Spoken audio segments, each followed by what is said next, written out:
Hai, Billy Studio di sini. Hari ini saya akan menjelaskan film komedi satir Jerman disebut Look Who's Back. Jangan lupa like dan subscribe. Selamat menonton. Awal film diatur di suatu tempat selama Perang Dunia Kedua di Berlin. Führer Hitler adalah dengan pelatih perilaku bernama Keppel. Hitler mengungkapkan ketidaksetujuannya dengan gerakan salam orang untuk Keppel. Dia mengeluh bahwa meskipun salut Nazi sudah ketinggalan zaman, orang-orang setidaknya harus mengangkat tangan ke pergelangan tangan dan menunjukkan rasa hormat.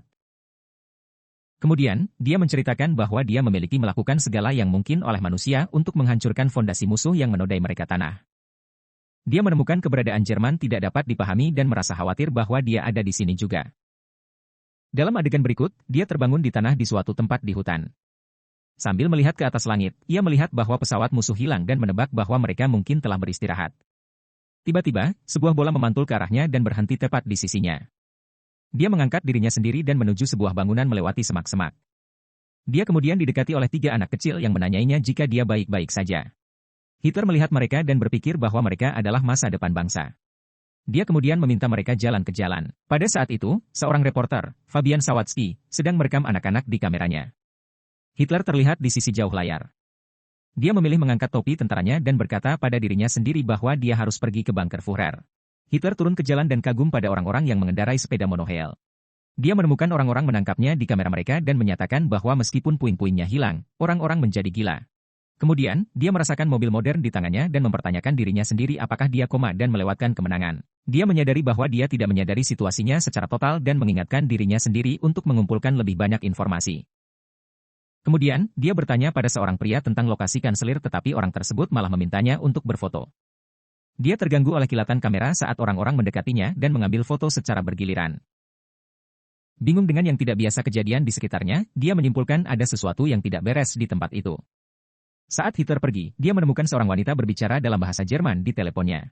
Dia mendekat dan bertanya padanya tentang arus berkencan, tetapi wanita itu ketakutan dan menyemprotkan matanya. Hitler menangis kesakitan saat matanya menjadi kemerahan dan pandangannya menjadi kabur. Dia tersandung dan berjalan ke toko surat kabar di dekatnya. Ia mendapatkan kaget melihat tanggal 3 Oktober 2014, tertulis di kertas dan langsung jatuh ke tanah. Di tempat lain, bos stasiun TV, Karner, memuji Tuan Christoph Sensenbrin atas karyanya pekerjaan yang sangat baik sebagai wakil kepala. Dia mengusulkan solusi yang lebih tinggi tetapi malah mengumumkan yang lain pekerja bernama Miska Jabelini sebagai direktur pelaksana. Karena ini, Christoph terkejut dan tidak puas. Dia datang ke kantornya dan melampiaskan amarahnya pada pembuat film bernama Fabian yang sedang berjuang. Terlepas dari upaya terbaik Fabian untuk meyakinkan bosnya, dia dipecat dan diusir oleh para penjaga. Beberapa waktu kemudian, Hitler bangun di toko berita dan bertanya kepada pemiliknya tentang tanggalnya. Dia mengkonfirmasi bahwa itu sebenarnya tahun 2014. Hitler yang bingung bertanya apakah penjaga toko telah menculiknya dan mencurigai jika semua ini adalah permainan tipuan dinas rahasia musuh. Dia mengancam akan membunuh penjaga toko jika dia bekerja untuk musuh tetapi penjaga toko memberinya sebatang coklat sebagai gantinya.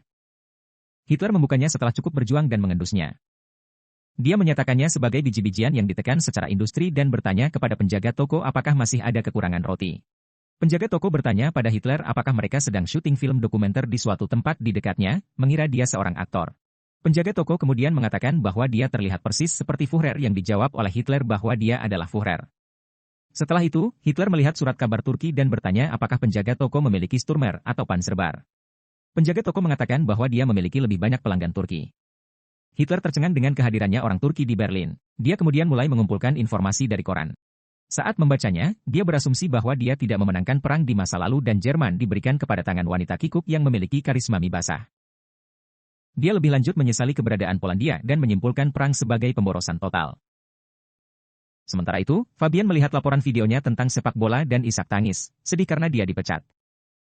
Ibunya menenangkannya dan memintanya untuk jeda video, perhatikan Hitler di belakang. Fabian geli pada penemuan seseorang yang terlihat mirip banget sama Hitler kembali ke toko. Penjaga toko meminta Hitler untuk menyimpan koran di samping dan berdiri di luar. Hitler dendam karena diminta untuk bekerja. Penjaga toko menyarankan Hitler membersihkan miliknya pakaian, karena bau. Dia kemudian pergi ke tempat binatu dan meminta mereka untuk membersihkannya seragam. Hitler bertanya apakah mereka memiliki seragam lain karena dia tidak bisa pergi telanjang. Selanjutnya, kita melihat Hitler berjalan ke penjual berita dengan jeans dan sweater. Fabian, di sisi lain, entah bagaimana berhasil menemukannya dan menunggunya di toko. Setelah mendapatkan melihat Hitler, dia kagum dengan penampilannya. Fabian bertanya pada Hitler apakah dia bisa memfilmkannya sebagai dia berbaris melalui Jerman modern. Hitler setuju dengan ide tersebut. Fabian mengambil uang tunai dan mobil dari ibunya dan memulai perjalanannya dengan Hitler. Keduanya berakhir di sebuah hotel tempat Hitler mendapat geli melihat televisi. Dia kemudian memutuskan untuk berbicara tentang politik dalam presentasi Fabian. Dia pergi ke tempat-tempat bertanya kepada orang-orang tentang pandangan mereka tentang politik. Setelah wawancara, dia menemukan bahwa ada dampak minimal demokrasi pada orang-orang selama ketidakhadirannya. Dia memeriksa ketidakpuasan dan menekan kemarahan pada orang-orang yang mengingatkannya pada tahun 1930-an, ketika orang-orang memiliki pandangan yang sama tetapi tidak memiliki istilah kekecewaan politik. Orang-orang memberitahu Hitler tentang masalah imigran di negara tersebut membuat Hitler mendorong gagasannya bahwa mencampur adukan ras tidak berhasil. Kemudian, Fabian bertanya kepada Hitler sumber kumisnya yang unik. Hitler menjawab bahwa dia memotongnya kumis hingga bentuknya pas dengan masker gas. Beberapa saat kemudian, keduanya berakhir di sebuah peternakan di mana Hitler mendapat digigit anjing. Dia marah dan menembak binatang itu. Fabian menegurnya dan mengambil pistolnya. Saat tur berlangsung, Fabian akhirnya kehabisan uang. Tapi dia memikirkan sebuah rencana dan meyakinkan orang yang lewat untuk membuat sketsa mereka digambar oleh Hitler. Hitler menggambar gambar sarkastik yang orang-orang menganggapnya lucu dan membayarnya. Mereka melanjutkan perjalanan setelah mengumpulkan cukup uang. Kembali ke kota, Fabian menunjukkan klip Hitler kepada Christoph. Video tersebut memiliki banyak penayangan sebagai Fabian telah mengunggahnya di internet. Christoph terkesan dengan banyaknya penayangan di dalam video. Dia meminta Fabian untuk nama dan nomor kontak Hitler. Setelah bertemu dengannya, Christoph mencurigai Hitler menjadi orang gila dan meminta Fabian untuk membawanya pergi dari kantor. Sebelum pergi, Hitler memasuki kantor direktur dan memintanya untuk menyelamatkan Jerman bersama dengan dia. Tertarik dengan ide itu, Bellini bertanya kepadanya tentang rencananya. Dia dengan cepat meminta asistennya untuk menyiapkan format TV yang tepat untuk menyiarkan Führer saat mendengarkan dengan ide Hitler. Fabian kemudian mengancam Christoph untuk mengembalikan pekerjaannya atau dia akan mengambilnya Hitler pergi. Mendengar ini, Christoph menjadikannya seorang anak dapur yang berjanji untuk mempromosikannya ketika baru pos editorial terbuka. Beberapa waktu kemudian, Hitler diberikan meja di studio TV. Christoph meminta Kromeyer untuk membantu Hitler dengan penggunaan komputer. Hitler mengingat komputer pada masanya dan label penemuan menjadi salah satu yang terbesar. Kromeyer mencoba mendaftarkan Hitler untuk mengirim surat tetapi memberitahu dia bahwa namanya sudah diambil. Hitler menggerutu karena orang lain mencuri namanya dan memberitahunya untuk menggunakan New Reichskanzlei sesukanya. Christoph berencana untuk menempatkan Hitler di komedi langsung acara yang disebut Woadude. Dia masih asin karena Bellini mendapat promosi, bukan dia dan berniat membuat masalah untuknya. Dia bermaksud membawa rasisme ke dalam perdebatan melalui lelucon sarkastik pada orang Yahudi dan mengusir Hitler. Pertunjukan dimulai, dan Witzigmann, pembawa acara, menelepon untuk Hitler di atas panggung. Penonton bergosip tentang penampilan Hitler tetapi ketika Hitler menatap pada penonton, aula menjadi benar-benar sunyi. Hitler segera memecah keheningan tetapi tidak membaca keluar garis seperti yang ditulis. Dia menjelaskan bahwa dia akan menceritakan lelucon tentang imigran tetapi dia tidak akan melakukannya. Dia mengatakan bahwa TV adalah penemuan besar manusia, tetapi acaranya disiarkan adalah omong kosong. Dia menjelaskan masalah seperti kemiskinan dan pengangguran dan memperkirakan bahwa orang-orang di negara ini menuju ke jurang tanpa menyadarinya. Hitler bersumpah untuk melawan TV tidak hanya hingga siaran jurang tetapi juga sampai dia berhasil mengatasi mereka. Semua orang menyukai ide itu dan bertepuk tangan untuknya. Melihat popularitas Hitler, tuan rumah Witzigmann menjadi iri. Bellini meminta Christoph untuk menyiarkan Hitler di setiap pertunjukan. Christoph tertekan karena kegagalan rencananya. Dalam adegan berikut, kita melihat Hitler memberikan wawancara di berbagai acara TV dan berbagi bahwa motifnya adalah untuk membuat Jerman hebat lagi. Popularitasnya tumbuh pesat dan dia bertemu dengan beberapa orang dan pemimpin partai. Dia memulai memikat mereka semua dengan membagikan ide-idenya. Suatu hari, Hitler dan Fabian mengunjungi markas NPD di Berlin. Dia memanggil Ulf Birne, ketua federal NPD dan bertanya apa alasannya telah dicapai sejauh ini. Hitler meremehkannya dan mengatakan bahwa mereka telah membuang cukup waktu, dan gerakan itu terkejut selama beberapa dekade karena kata-kata mereka. Christoph menjadi bersemangat dan bahagia ketika polisi dan jaksa wilayah, DA, muncul di TV studio. Mereka menjelaskan bahwa mereka ada di sini untuk pengaduan tuduhan pelanggaran undang-undang kebencian. Bellini bertanya apa yang harus mereka lakukan. Dengan cepat, Christoph muncul bahwa mereka mungkin perlu membatalkan pertunjukan Führer. Dia mengatakan bahwa mereka dapat terus menyiarkan. Bellini menghela nafas lega sementara Christoph memalsukan senyumnya. Setelah dia pergi, tangan Kromeyer melalui surat kepada Christoph yang menyatakan pembayaran anjing yang telah ditembak Hitler sebelumnya perjalanannya. Christoph menerima surat itu dengan senang hati dan percaya bahwa itu mungkin cara untuk menimbulkan masalah. Selanjutnya, Hitler dimasukkan ke program TV di mana dia ditanyai pertanyaan langsung tentang perbedaannya peran dalam perang. Hitler menjawab bahwa dia ingin menjangkau orang-orang tetapi pewawancara memberitahunya bahwa segala perbuatannya tidak dapat dibenarkan. Dia menunjukkan kepadanya klip dia menembak anjing itu. Videonya mengganggu penonton. Hitler marah dan mengancamnya bahwa dia akan melakukan hal yang sama kepada dia. Dia lebih lanjut mengatakan bahwa dia akan mengubah studio mereka menjadi tempat parkir untuk tank. Christoph menjadi lebih bahagia melihat tanggapan negatif orang. Setelah wawancara bencana, Bellini dipecat, dan Christoph ditunjuk sebagai manajer baru. Setelah itu, Hitler pergi ke rumah Fabian dan mulai tinggal bersamanya. Dia mengungkapkan geli di jalan yang diambil oleh takdir dan mulai menulis karyanya buku kedua. Buku itu segera memasuki pasar.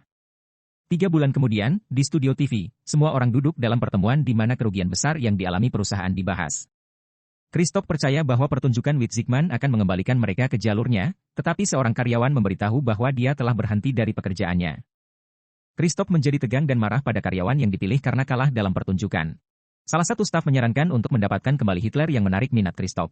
Dia mencari Hitler lagi dan menawarkan Fabian bahwa dia akan menginvestasikan $1 juta untuk film tersebut bahwa Fabian dan Hitler sedang syuting jika mereka sebaliknya membiarkan mereka menyiarkan film itu di TV mereka. Hitler dan Fabian datang ke rumah Kromeyer di mana nenek Kromeyer mengidentifikasi Hitler. Dia mengklaim bahwa Hitler meracuni semua orang dan membunuh mereka. Dia menyebutnya penjahat dan berteriak padanya untuk keluar. Di dalam mobil, Hitler berbagi bahwa dia terkejut melihat Kromeyer menjadi seorang Yahudi. Dia mulai meremehkan orang-orang Yahudi yang menyebut mereka kurang manusiawi. Fabian kecewa pada tindakan dan kata-kata Hitler. Kembali ke lokasi syuting, Fabian menyuruh Hitler untuk memutar ulang bagaimana dia sampai ke tempat itu. Dia bertanya kepada Hitler apa yang terjadi sebelum bola bergulir dia di hutan tapi Hitler tidak bisa mengingatnya. Kemudian di malam hari, dia berjalan keluar dari lokasi syuting dan dikelilingi oleh beberapa preman. Mereka menyebutnya alasan untuk mengambil Jerman kembali dan memberinya kesulitan pukulan di wajahnya. Saat Hitler membuka matanya, dia mendapati dirinya berada di sebuah rumah sakit di depan Bellini. Pada saat yang sama, Fabian melihat rekaman video yang direkam tentang anak laki-laki dan sepak bola. Dia melihat dari dekat dan menemukan Hitler bangkit dari tempat dia berbaring. Fabian kagum pada apa yang terjadi sebelumnya. Dia dengan cepat pergi ke tempat itu dan menemukan papan di lokasi menyatakan lokasi bersejarah, Führer Bunker. Fabian bergegas ke rumah sakit tetapi tidak menemukan Hitler. Bellini mengatakan bahwa dia menuju ke lokasi syuting. Fabian mengungkapkan bahwa dia adalah Adolf Hitler yang sebenarnya tetapi Bellini tidak mempercayainya. Fabian bertindak gila dan mencoba menjelaskan teorinya dengan histeris. Para penjaga mencoba menangkapnya, tetapi dia melarikan diri. Fabian kemudian mencapai lokasi syuting dan mengarahkan pistol ke Hitler. Saat ditanya identitasnya, Hitler menjelaskan bahwa dia tidak pernah mengaku sebagai orang lain. Fabian mengatakan bahwa Hitler membodohi orang dengan propagandanya di mana Hitler menjawab bahwa orang-orang memilih seorang pemimpin yang berbagi seluruh idenya secara terbuka pada tahun 1933. Fabian membawa Hitler ke puncak sebuah gedung dengan senjatanya. Dia menyudutkan Hitler dan menyatakan dia menjadi monster. Hitler bertepuk tangan kembali mengatakan bahwa orang-orang biasa memilih dan orang yang luar biasa dan mempercayakan nasib negara kepadanya. Dia menjelaskan bahwa orang-orang memilih dia karena mereka memiliki nilai yang sama di dalam hati mereka. Fabian yang marah menembak Hitler, membuat dia jatuh ke bawah gedung, ke jalan. Segera, Fabian mendengar suara Hitler, yang mengatakan itu tidak ada orang Jerman yang bisa menyingkirkannya. Dan Hitler, yang baru saja dijatuhkan, muncul tepat di belakangnya lagi. Saat itu, Bellina meminta potongan di studio, dan semua orang bersorak untuk pemotretan itu bahwa itu hanya syuting film dan aktor acak memainkan peran Fabian. Hitler kemudian meminta semua orang untuk mengingat kawan-kawan yang tidak bisa bersama mereka. Di tempat lain, Kromeyer menangis melihat Fabian melalui lubang di bangsal mental. Hitler dan Bellina sibuk memberikan tanda tangan dan wawancara kepada orang-orang setelah film itu booming. Saat mereka melewati mobil, orang-orang di jalan tampak menyukai Hitler dan menyapanya dengan hormat. Subscribe untuk lebih banyak video seperti ini, aktifkan notifikasi, dan tinggalkan like untuk membantu saluran ini. Terima kasih telah menonton.